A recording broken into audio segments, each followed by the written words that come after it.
शास्तारं प्रणमाम्यहम्।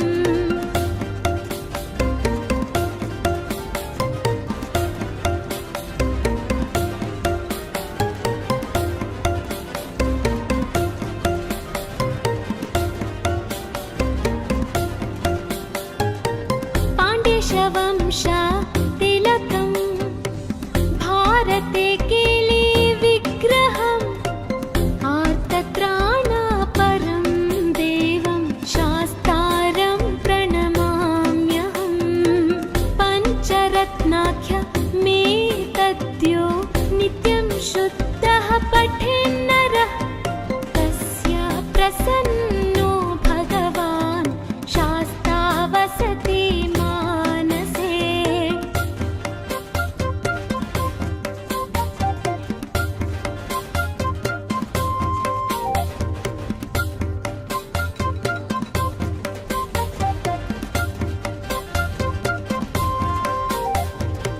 त्र्यम्बकपुराधीशं गणाधिपसमन्वितं गजारूढमहं वन्दे शास्त्रं कुलदैवतम्। यस्य धन्वन्तरे माता पिता रुद्रोऽभिषक्तवः त्वं शास्तारमहं वन्दे महावैद्यं दयानिधिम्।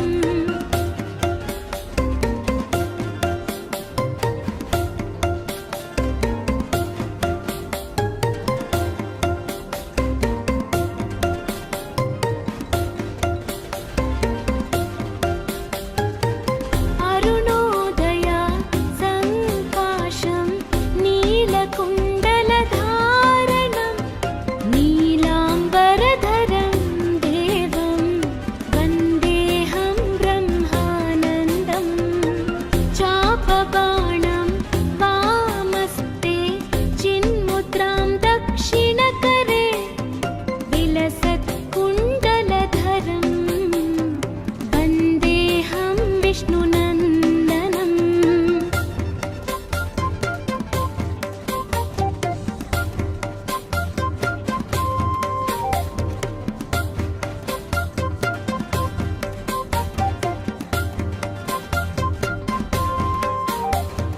व्याघ्रोरूढं रक्तनेत्रं स्वर्णमाला विभूषणं सुविराटधरं देवं वन्देऽहं शम्भुनन्दनम्। किङ्किणोद्यानभूतेशं पूर्णचन्द्रनिवाननं किरातरूपशास्तारं वन्देऽहं पाण्ड्यनन्दनम्।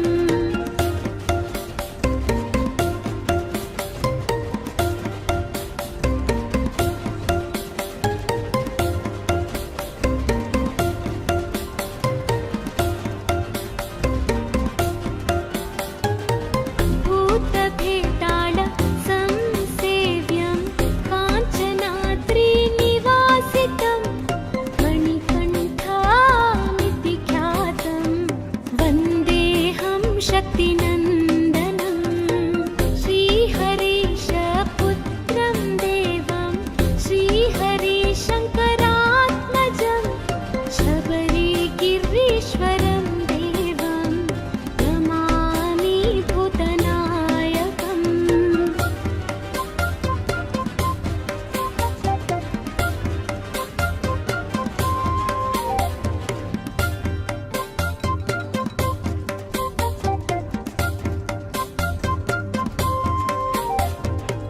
जगत्प्रियं जगन्नाथं जगदानन्ददायकं जगदीशं कृपापूर्णं नमामि भूतनायकम्। भूतेशं तारकब्रह्मं गिरीशं गिरिजात्मजं हरणेशात्मजं देवं नमामि पापनाशनम्।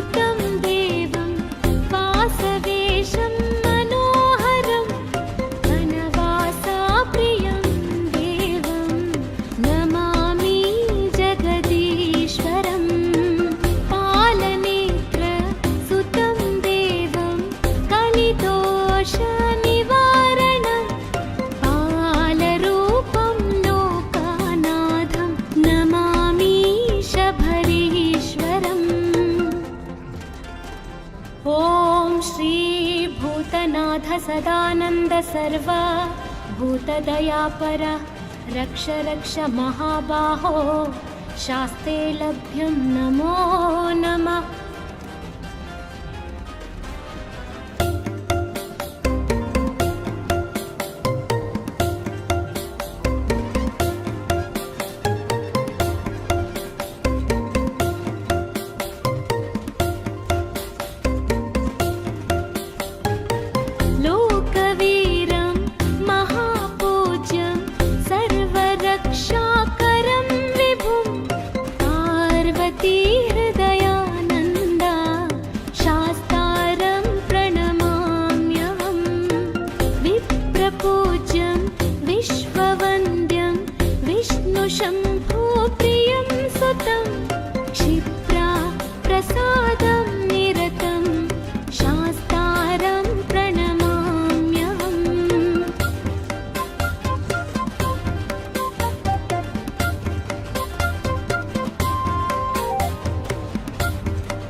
शत्रुविनाशनम् अस्मदिष्टप्रदातारं शास्तारं प्रणमाम्यहम्।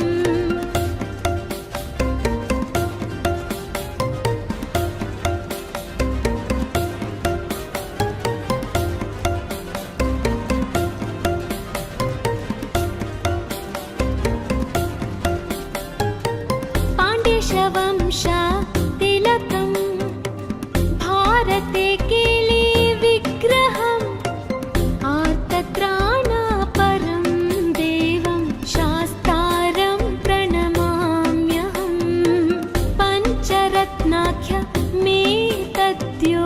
नित्यं शुद्धः पठेन्नरः तस्य प्रसन्नो भगवान् शास्ता वसति मानसे।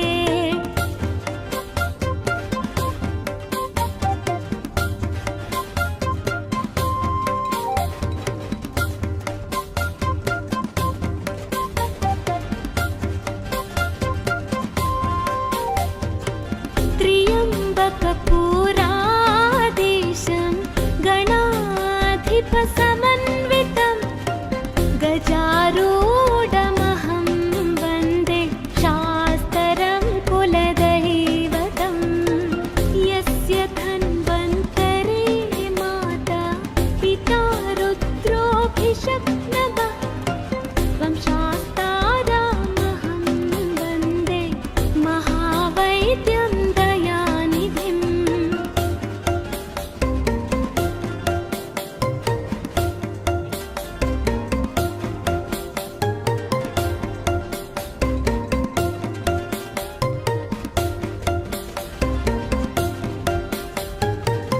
अरुणोदय संकाशं नील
जगत्प्रियं जगन्नाथं जगदानन्ददायकं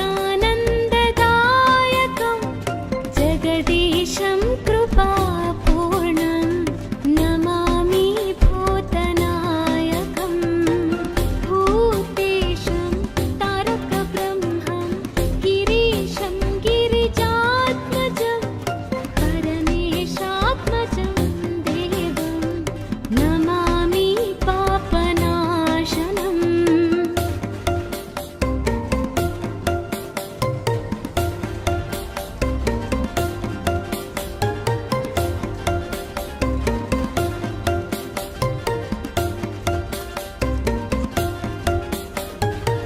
जनार्दन सुतं देवं वासवेशं मनोहरं वनवासप्रियं देवं नमामि जगदीश्वरं पालनेत्र सुतं देवं कलिदोषनिवारणं बालरूपं लोकनाथं नमामि शबरीश्वरम् ॐ श्री भूतनाथ सदानन्द सर्व भूतदयापर रक्ष रक्ष महाबाहो शास्ते लभ्यं नमो नमः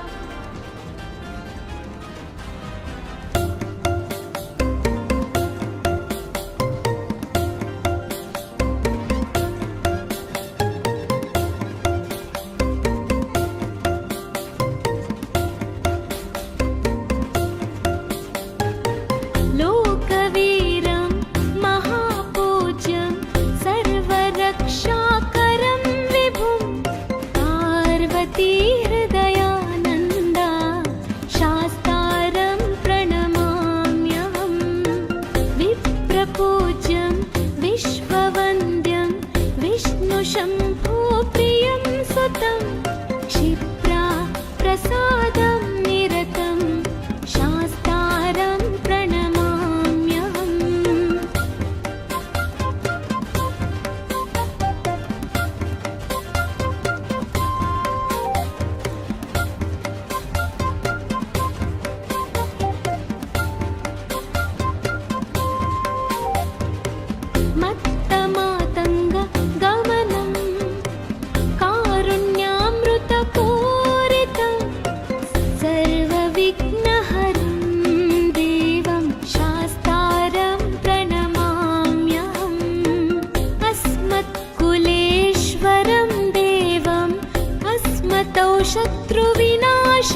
जगत्प्रियं जगन्नाथं जगदानन्ददायकं जगदीशं कृपापूर्णं नमामि भूतनायकं भूतेशं तारकब्रह्मं गिरीशं गिरिजात्मजं परमेशात्मजं देवं नमामि पापनाशनम्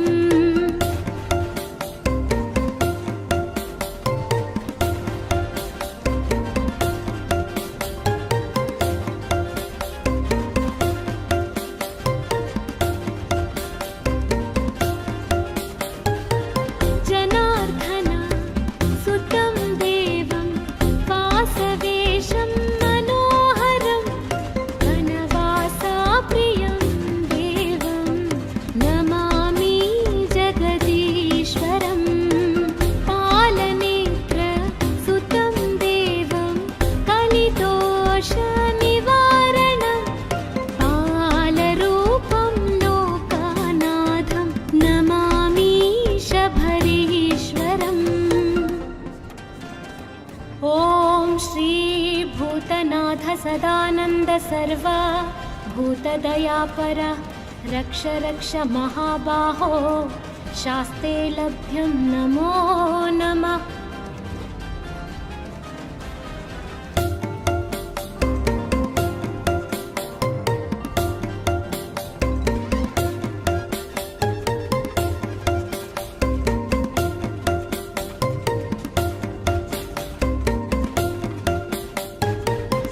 लोकवीरं महापूज्यं सर्वरक्षाकरं विभुं पार्वतीहृदयानन्दा शास्तारं प्रणमाम्यहं विप्रपूज्यं विश्ववन्द्यं विष्णुशम्भुप्रियं सुतं क्षिप्रा प्रसादं निरतं शास्तारं प्रणमाम्यहम्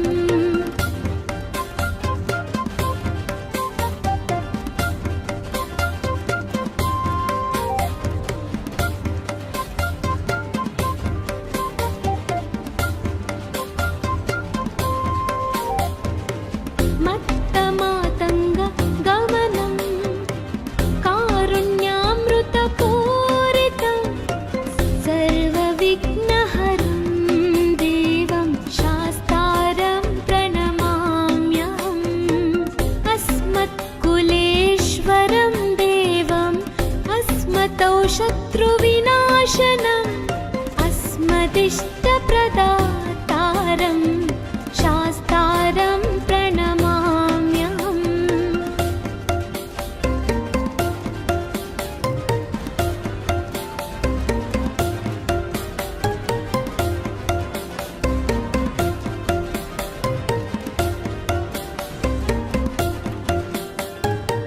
पाण्ड्यवंश तिलकं भारते केली विग्रहम् आर्तत्राणापरं देवं शास्तारं प्रणमाम्यहम् पञ्चरत्नाख्य मे तद्यो नित्यं शुद्धः पठेन्नरः तस्य प्रसन्नो भगवान् शास्ता वसति मानसे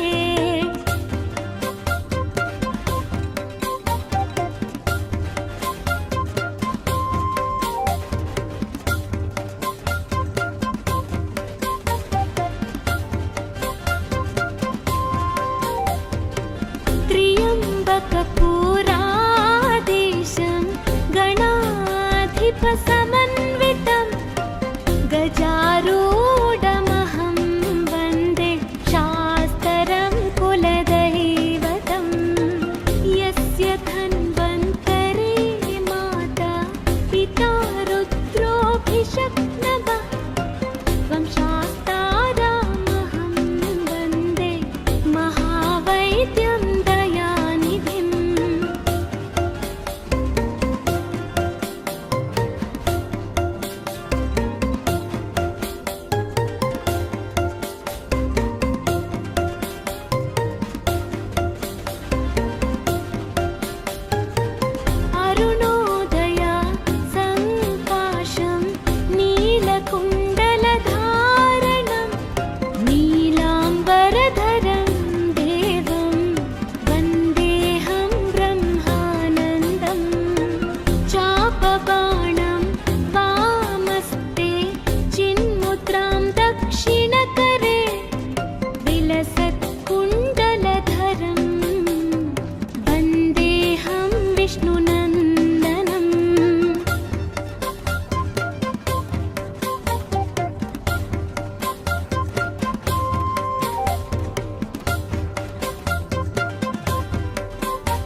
जगत्प्रियं जगन्नाथं जगदानन्ददायकं जगदीशं कृपापूर्णं नमामि भूतनायकं भूतेशं तारकब्रह्मं गिरीशं गिरिजात्मजं परमेशात्मजं देवं नमामि पापनाशनम्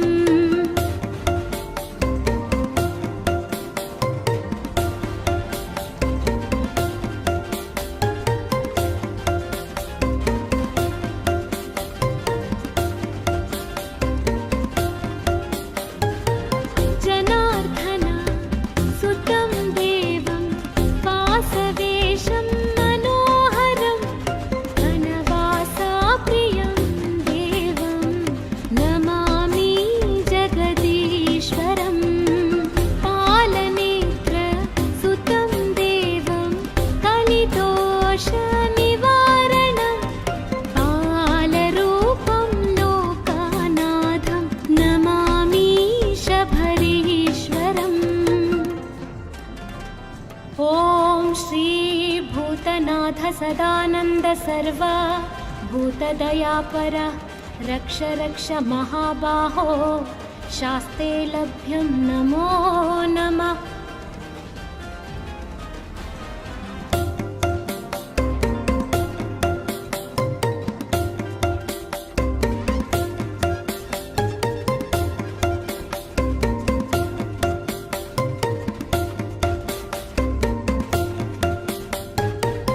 लोकवीरं महापूज्यं सर्वरक्षाकरं विभुं पार्वतीहृदयानन्दा शास्तारं प्रणमाम्यहं विप्रपूज्यं विश्ववन्द्यं विष्णुशम्भुप्रियं सुतं क्षिप्रा प्रसादं निरतं शास्तारं प्रणमाम्यहम्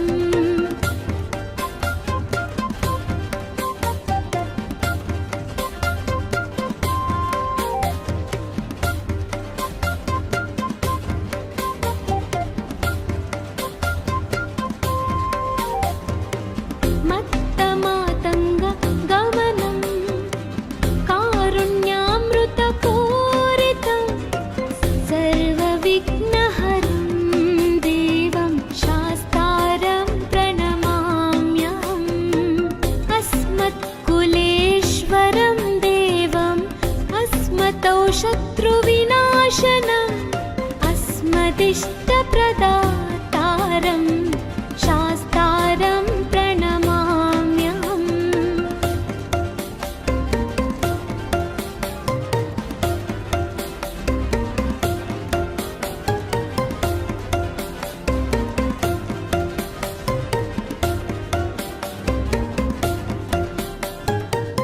पाण्ड्यवंशा तिलकं भारते केली विग्रहम् आर्तत्राणापरं देवं शास्तारं प्रणमाम्यहम् पञ्चरत्नाख्य मे तद्यो नित्यं शुद्धः पठेन्नरः तस्य प्रसन्नो भगवान् शास्ता वसति मानसे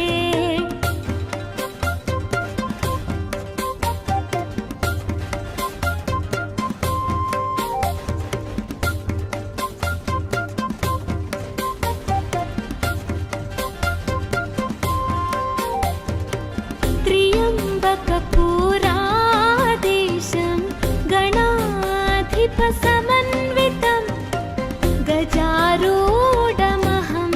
वन्दे शास्त्रं कुलदैवतं यस्य धन्वन्तरे माता पिता रुद्रोऽभिषक्नवः त्वं शास्तारामहं वन्दे महावैद्यं दयानिधिम्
जगत्प्रियं जगन्नाथं जगदानन्ददायकं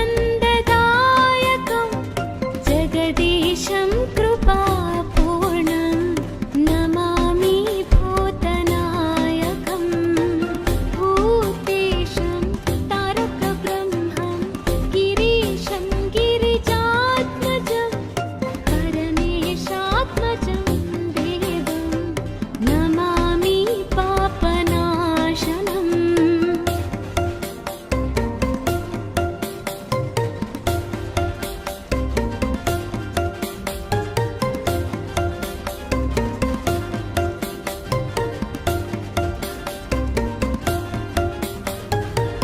जनार्दन सुतं देवं वासवेशं मनोहरं वनवासाप्रियं देवं नमामि जगदीश्वरं पालनेत्र सुतं देवं कलिदोषनिवारणं पालरूपं लोकानाथं नमामि शबरीश्वरम् ॐ श्री भूतनाथ सदानन्द सर्वा भूतदयापर रक्ष रक्ष महाबाहो शास्ते लभ्यं नमो नमः।